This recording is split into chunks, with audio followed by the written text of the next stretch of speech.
Ka'bah adalah bangunan di tengah-tengah masjid paling suci dalam agama Islam, Masjidil Haram di Mekah. Tempat ini adalah tempat paling disucikan dalam agama Islam. Ka'bah dianggap rumah Allah, dan Muslim dari seluruh dunia menghadap Ka'bah sebagai titik ketika melaksanakan sholat. Perintah sholat menghadap ke Ka'bah dikenal dengan nama kiblat.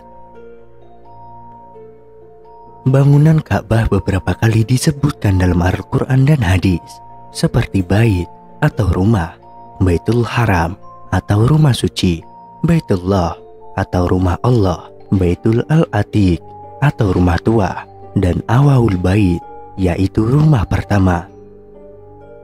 Isyarat pembangunan Ka'bah disebutkan dalam Al-Quran pada surat Ali Imran ayat ke-96.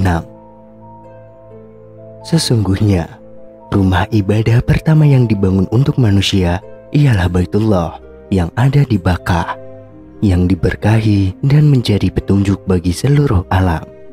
Quran Surat Ali Imran ayat 96. Ayat ini menjelaskan bahwa Ka'bah dibangun di Bakkah atau Mekah untuk umat manusia sebagai tempat ibadah yang pertama. Ayat ini memberikan keterangan bahwa Ka'bah pertama kali dibangun oleh makhluk lain selain manusia. Pernyataan pembangunan Ka'bah untuk manusia juga mengisyaratkan bahwa Ka'bah telah dibangun sebelum adanya umat manusia. Dalam artian bahwa Ka'bah telah dibangun sebelum keberadaan Nabi Adam di bumi ini. Beberapa pendapat menganggap Nabi Ibrahim dan Nabi Isa yang membangun Ka'bah. Hal ini dianggap keliru, karena di dalam Al-Quran disebutkan bahwa keduanya hanyalah bertugas meninggikan bangunan Ka'bah. Dalam surat Al-Baqarah ayat 127, dan ingatlah ketika Ibrahim meninggikan pondasi Baitullah bersama Ismail, seraya berdoa, "Ya Tuhan kami, terimalah amal dari kami. Sungguh, Engkaulah yang maha mendengar, maha mengetahui." Quran Surat Al-Baqarah ayat 127. Ayat tersebut menyatakan bahwa Nabi Ibrahim dan Nabi Ismail hanyalah meninggikan pondasi Ka'bah. Namun, tahukah bahwa Ka'bah yang kita lihat hari ini tidak persis Ka'bah yang sama sekali seperti yang dibangun oleh Nabi Ibrahim dan Ismail? Sehingga dari waktu ke waktu, Ka'bah perlu dibangun kembali setelah bencana alam serta bencana buatan manusia. Ada juga rekonstruksi besar-besaran selama kehidupan Nabi Muhammad SAW.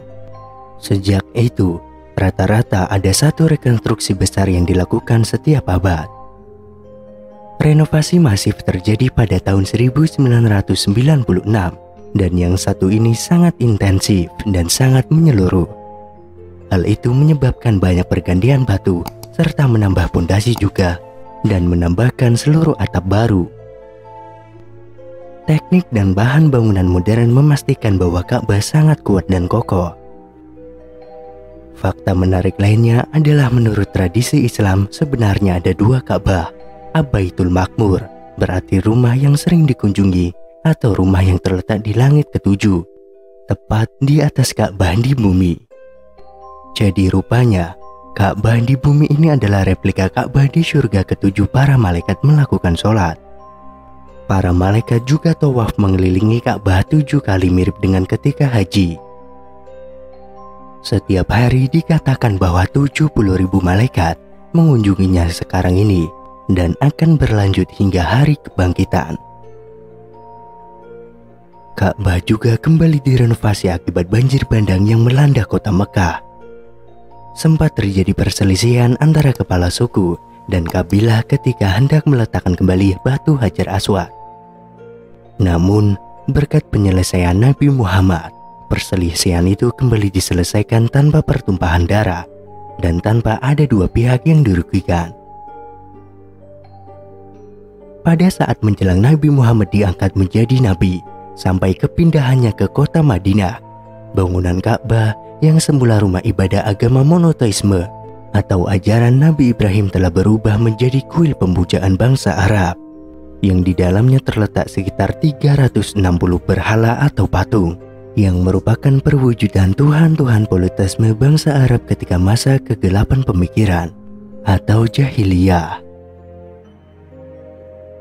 Dan atas dasar itulah ada satu pernyataan dari Kiai Haji Buya Syakur Yasin yang menjelaskan soal adanya Yesus dan Bunda Maryam di dalam Ka'bah Masjidil Haram. Karena ceramahnya itu, sampai-sampai informasi tersebut dikoreksi oleh Kiai Haji Lutfi Basyari. Kiai Haji Lutfi menyebutkan apa yang disampaikan oleh Buya Syakur adalah pembohongan publik. Jadi, pernyataan Buya Syakur soal ada Yesus dan Bunda Maria di kiblat umat muslim di dunia ini disampaikan dalam sebuah acara moderasi beragama dan toleransi beragama di Mabes Polri tepatnya Juni 2021. Kiai Haji Lutfi dari Malang, Jawa Timur merespon video Buya Syakur itu.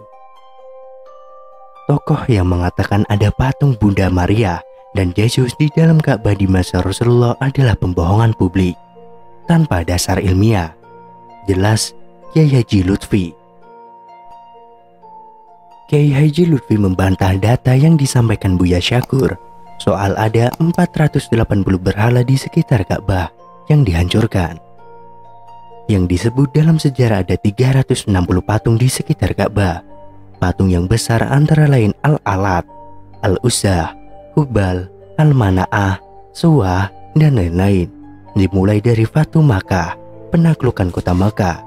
Semua patung-patung itu dihancurkan oleh Rasulullah dan para sahabat hingga bersih tak tersisa, ujar Kiai Haji Lutfi. Namun, dalam ceramahnya, Buya Syakur tidak mengatakan ada patung Yesus dan Bunda Maria di dalam kiblat umat muslim sedunia ini. Kiai asal Indramayu itu mengatakan ada gambar Yesus dan Siti Maria di dalam Ka'bah. Jadi, Buya Syakur menceritakan justru Nabi Muhammad SAW mencegah pengikutnya yang ingin menghapus Yesus dan Siti Maria yang ada di Ka'bah. Kita lihat bahwa Nabi Muhammad SAW itu bisa taklukkan kota Mekah. Begitu dikuasai, berhala yang ada 480 berhala itu ditumbangkan semuanya. Lalu mereka masuk ke Ka'bah. Di situ ada gambar Yesus. Ada gambar Siti Maryam gendong Nabi Isa. Begitu mereka akan hapus gambar Nabi Isa dan Siti Maryam itu, apa kata Nabi? Beliau mengatakan gambar ini biarkan saja, jangan dihapus, ujar Kiai Haji Buya Syakur.